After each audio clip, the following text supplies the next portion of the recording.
ఈరోజు మీ ముందు నేను సినిమా హీరోగా ఉండడానికి అవకాశం కల్పించిన ముఖ్యంగా బొమ్మకు మురళి గారికి ప్రత్యేక కృతజ్ఞతలు.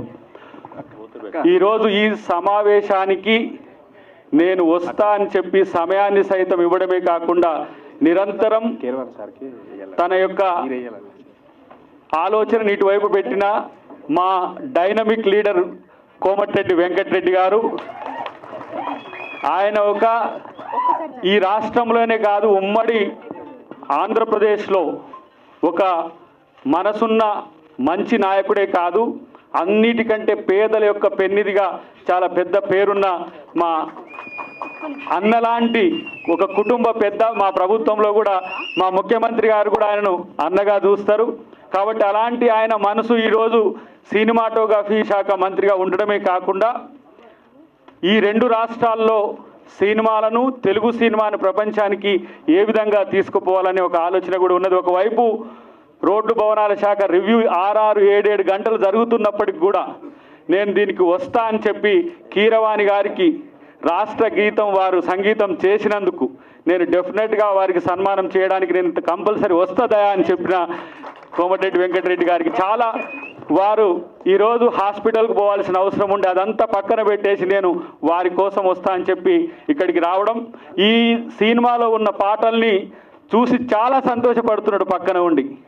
నేను గద్దరన్నను గుర్తు చేసుకోవాలి. మొట్టమొదట తను ఎంపీగా పోటీ చేస్తున్నా అనుకుంటున్నప్పుడు వెంకటరెడ్డి గారే గద్దరన్న కాడికి పోయేద్దాం పాదాయా అని చెప్తే తీసుకొని పోతే ఆ రోజు దాదాపు ఒక గంటన్నర మేము స్పెండ్ చేసినాం. వాళ్ళిద్దరి మధ్యన ఒక ఆత్మీయత నేను చూసిన. నేను సరే మీ అందరి ముఖంగా కూడా వారు ఇక్కడనే ఉన్నారు కాబట్టి ఆ రోజు నేను ఒక తప్పుడు మాట మాట్లాడిన రోజు ఏమన్నాడు గద్దరన్న అంటే, వెంటనే కోమటిరెడ్డి గారి ఇంటికి పోదాంపా అని చెప్పి నన్ను తీసుకుపోయి నీ పెద్దన్న లాంటోడు వెంటనే పోయి పోదామని చెప్పిండు గద్దరన్న. ఎంత ప్రేమ తన మీద అంటే రేవంత్ అన్న గారి మనవడి మేమిద్దరం బోలగాళ్ళం. ఆ రోజు గద్దరన్న ఆయన మీద చూపించిన ప్రేమ అలాంటిది ఎప్పుడు కూడా నీతో మంచిగా ఉండే వ్యక్తితో ఉండమని చెప్పిండు. అదొకటి సరే, అదొక దృష్టాంతం పోయింది. కానీ నేను చెప్తున్నా ఈరోజు తెలుగు సినిమాను తన చేతులతో, తెలంగాణ సినిమాను, తెలుగు సినిమాను తన చేతులతో ఎంతో పెద్ద ఎత్తున తీర్చిదిద్దడానికి ఒక డ్రీమ్ ఆయన కంటున్నాడు. అటు ఆంధ్రప్రదేశ్లో సినిమా పరిశ్రమ స్థిరపడ్డా, ఇక్కడ స్థిరపడ్డా కూడా రెండింటిని కూడా ఏ విధంగా తీసుకుపోవాలనే ఉద్దేశంతో ఉన్నాడు. కనుక సినిమా గురించి ఒక్క ముచ్చట చెప్పి నేను ముగిస్తా.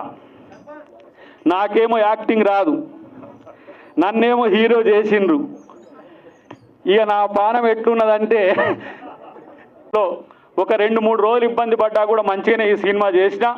డెఫినెట్గా మీరు దీన్ని చూసి ఒక స్టార్ హీరో చేసినట్టుగానే భావిస్తారని నేను అనుకుంటున్నా, చూస్తారు మీరు. కానీ ఈ సినిమా బొమ్మకు మురళి గారు కరెక్ట్గా దాన్ని కన్వే చేసిండో లేదో కానీ భారతదేశంలో ఇలాంటి సినిమాలు రావాల్సిన పరిస్థితిని రేపు వస్తుందని నేను అనుకుంటున్నా. ఈ సినిమా తర్వాత సమకాలీన రాజకీయాలను, భారతదేశ చరిత్రను పూర్తిగా ఏ విధంగా ఉన్నాయని చెప్పి భారత సమాజానికి అందించడానికి దాదాపు 5 భాషల్లో ఈ సినిమా తను నిర్మించిండు. ఇది తెలుగులో మొట్టమొదటిసారిగా తెలుగు గడ్డ మీద ఇక్కడ మొదలవుతున్నది. రేపు హిందీ కానీ, తమిళ్ కానీ, కన్నడ, మలయాళంతో పాటు రీజనల్ భాషల్లో కూడా ఉంది.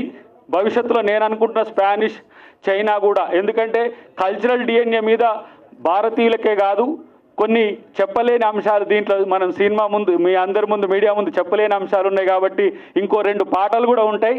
ఆ పాటలు వస్తే స్టోరీ రివీల్ అవుతుంది కాబట్టి మళ్ళొక్కసారి వాటిని రిలీజ్ చేసే ప్రయత్నం చేస్తాము. కాబట్టి ఈ సినిమా చూడమని చెప్పడం కాదు, కంపల్సరీ మీరు ఈ సినిమాను చూస్తారు, తర్వాత మమ్మల్ని అప్రిషియేట్ చేస్తారని చెప్పి తెలియజేస్తూ